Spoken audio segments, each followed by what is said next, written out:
पश्चिम Asia में बढ़ते सैन्य तनाव ने पूरी दुनिया के तेल बाजार को हिला कर रख दिया है।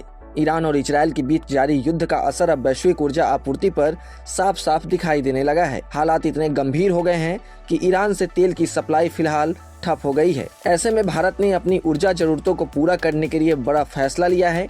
भारत अगले 30 दिनों तक ईरान के बजाय रूस से तेल की खरीद बढ़ाएगा और इसके लिए अमेरिका ने विशेष छूट भी दे दी है। दरअसल 28 फरवरी से ईरान और इजरायल के बीच शुरू हुआ यह युद्ध लगातार बढ़ता जा रहा है। इस संघर्ष के बीच ईरान ने फिलहाल दुनिया भर को होने वाली तेल की सप्लाई रोक दी है, जिससे अंतर्राष्ट्रीय बाजार में अस्थिरता बढ़ गई है। भारत भी उन देशों में शामिल है जो कच्चे तेल के लिए बड़े पैमाने पर आयात पर निर्भर है।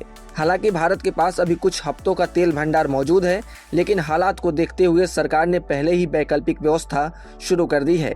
इसी कड़ी में अमेरिकी ट्रेजरी विभाग की ओर से भारत को विशेष लाइसेंस दिया गया है, जिसके तहत भारत अगले 30 दिनों तक रूस से तेल खरीद सकता है। आमतौर पर रूस यूक्रेन युद्ध के बाद अमेरिका और पश्चिमी देशों ने रूस पर कई आर्थिक प्रतिबंध लगाए हुए हैं और रूसी तेल के व्यापार को सीमित करने की कोशिश की जा रही है। लेकिन पश्चिम एशिया में अचानक बढ़े हुए तनाव और संभावित ऊर्जा संकट को देखते हुए भारत को यह अस्थायी राहत दी गई है। एक्सपर्ट्स का मानना है कि ईरान से जुड़े सैन्य तनाव का सबसे बड़ा असर होर्मुज जलडमरू मध्य पर पड़ सकता है। यह समुद्री मार्ग दुनिया के तेल व्यापार का एक बेहद अहम केंद्र है और यहाँ से रोजाना लाखों बैरल कच्चा तेल दुनिया के अलग अलग देशों तक पहुँचता है। यदि यहाँ किसी तरह की रुकावट आती है तो वैश्विक तेल आपूर्ति पूरी तरह से प्रभावित हो सकती है और अंतर्राष्ट्रीय बाजार में कीमतों में भारी उछाल देखने को मिल सकता है। भारत अपनी जरूरत का करीब 80% से ज़्यादा कच्चा तेल विदेशों से आयात करता है। ऐसे में अगर कुछ दिनों के लिए भी सप्लाई बाधित होती है तो इसका सीधा असर देश की अर्थव्यवस्था और आम लोगों की जेब पर पड़ सकता है। पेट्रोल डीजल की कीमतों को लेकर परिवहन लागत और महंगाई तक कई क्षेत्रों पर इसका प्रभाव देखने को मिल सकता है।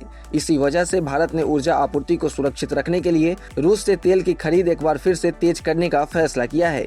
जानकारों का कहना है कि जब तक पश्चिम एशिया के हालात सामान्य नहीं हो जाते, तब तक भारत समेत कई देशों को ऊर्जा सुरक्षा के लिए वैकल्पिक स्रोतों पर भरोसा करना पड़ेगा। अब देखना यह होगा कि ईरान और इजरायल का युद्ध कब तक चलता है और अमेरिका कब तक ईरान पर अटैक करते रहता है। इसके साथ ही यह भी देखना होगा कि भारत कब तक रूस से तेल का आयात करता है और क्या यह आयात आगे भी जारी रहेगा या नहीं, यह देखने वाली बात होगी। फिलहाल ऐसे ही तमाम अपडेट्स और शेयर मार्केट से जुड़ी तमाम जानकारी के लिए आप बने रहें गुड रिटर्न्स डिजिटल के साथ।